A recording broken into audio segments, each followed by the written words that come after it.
उम्मीद जताई, लेकिन जल्दी ही वो सवालों के घेरे में आ गया। जी हाँ, हम बात कर रहे हैं पीएम केयर्स फंड की। तो चलिए समझते हैं कि ये पूरा मामला आखिर है क्या। हम सबको याद है साल 2020 का वो दौर। कोविड-19 की महामारी, देश भर में लॉकडाउन और एक थम सी गई अर्थव्यवस्था। उस मुश्किल घड़ी में देश को चलाने के लिए, जरूरतमंदों तक मदद पहुंचाने के लिए और हेल्थ केयर सिस्टम को मजबूत करने के लिए पैसों की बहुत ज्यादा जरूरत थी। और इसी के लिए पूरे देश से मदद की एक अपील की गई। और इस अपील का असर भी हुआ। आम लोगों से लेकर बड़ी बड़ी कंपनियों तक सबने दिल खोलकर दान दिया। देखते ही देखते पीएम केयर्स फंड में लगभग 13,000 करोड़ रुपए जमा हो गए। ये कोई छोटी रकम नहीं थी।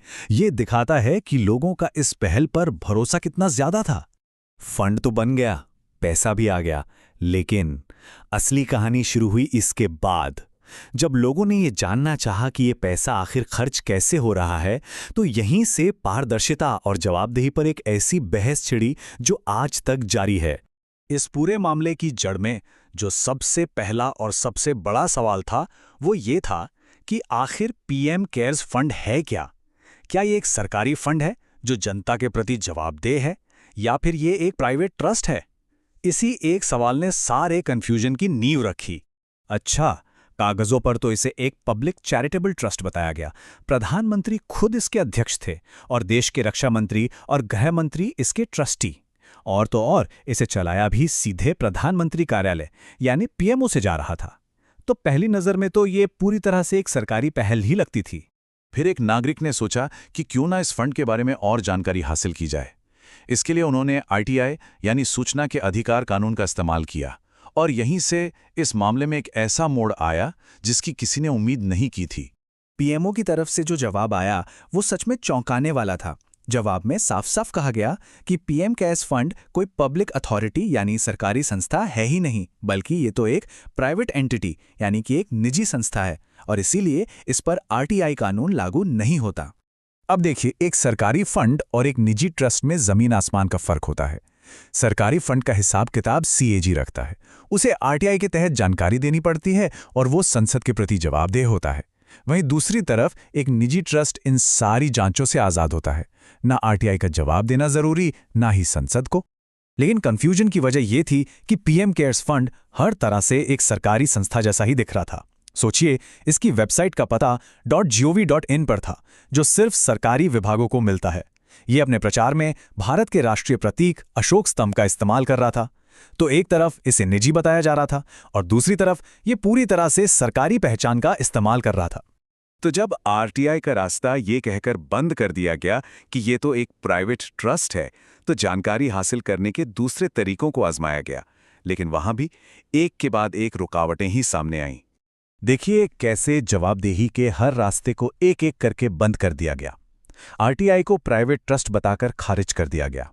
जब संसद में इस पर सवाल उठाने की कोशिश हुई तो ये कहकर रोक दिया गया कि यह सरकारी काम का हिस्सा नहीं है। और आखिर में यह मामला हाई कोर्ट तक पहुंचा, जहां आज भी इस पर बहस जारी है कि यह फंड असल में सरकारी है या निजी। चलिए अब इस कहानी के उस हिस्से पर आते हैं जहां ये देखने की कोशिश करते हैं कि जो पैसा इकट्ठा हुआ था उसका इस्तेमाल आखिर हुआ कैसे। इसका सबसे बड़ा और चर्चित उदाहरण है वेंटिलेटर की खरीद का मामला। महामारी की दूसरी लहर के दौरान जब देश सांसों के लिए जूझ रहा था, तब पीएम केयर्स फंड से 50,000 वेंटिलेटर खरीदने के लिए 2,000 करोड़ रुपए दिए गए। ये एक बहुत जरूरी और बहुत बड़ा कदम था। लेकिन जब ये वेंटिलेटर अस्पतालों तक पहुंचे तो देश के अलग अलग कोनों से बहुत गंभीर शिकायतें आने लगीं। मिसाल के तौर पर एक मेडिकल कॉलेज को 150 वेंटिलेटर भेजे गए, जिनमें से 100 खराब निकले। वहीं गुरु गोबिंद सिंह मेडिकल कॉलेज को 80 वेंटिलेटर मिले और उनमें से 71 किसी काम के नहीं थे। और जब इन खराब वेंटिलेटर्स पर सवाल उठे तो शुरुआती जवाब और भी हैरान करने वाला था। कहा गया कि मशीनें खराब नहीं हैं, बल्कि डॉक्टरों को ही इन्हें चलाना नहीं आता। सोचिए, ये आरोप उन डॉक्टरों पर लगाया गया जो उस वक्त अपनी जान दांव पर लगाकर दिन रात लोगों की जान बचा रहे थे। ये मामला भी अदालत पहुंचा और बॉम्बे हाई कोर्ट ने इस पर बहुत ही सख्त टिप्पणी की। कोर्ट ने साफ कहा कि सरकार खराब वेंटिलेटर की सप्लाई करके लोगों की जान के साथ नहीं खेल सकती। ये एक बहुत ही गंभीर बात थी जो सीधे अदालत की तरफ से आई थी। तो कहानी घूम फिरकर वहीं आ जाती है। एक तरफ जनता का भरोसा और दूसरी तरफ फंड का निजी दर्जा। ये एक ऐसा टकराव है जो आज तक सुलझ नहीं पाया है। और सवाल सिर्फ यहीं खत्म नहीं होते। इस फंड को कॉरपोरेट दान लेने के लिए सीएसआर की मंजूरी सिर्फ एक दिन में मिल गई। विदेशी चंदा लेने के लिए एफसीआरए की मंजूरी भी रातों रात दे दी गई, जबकि नियम ये कहता है कि इसके लिए ट्रस्ट को कम से कम 3 साल पुराना होना चाहिए।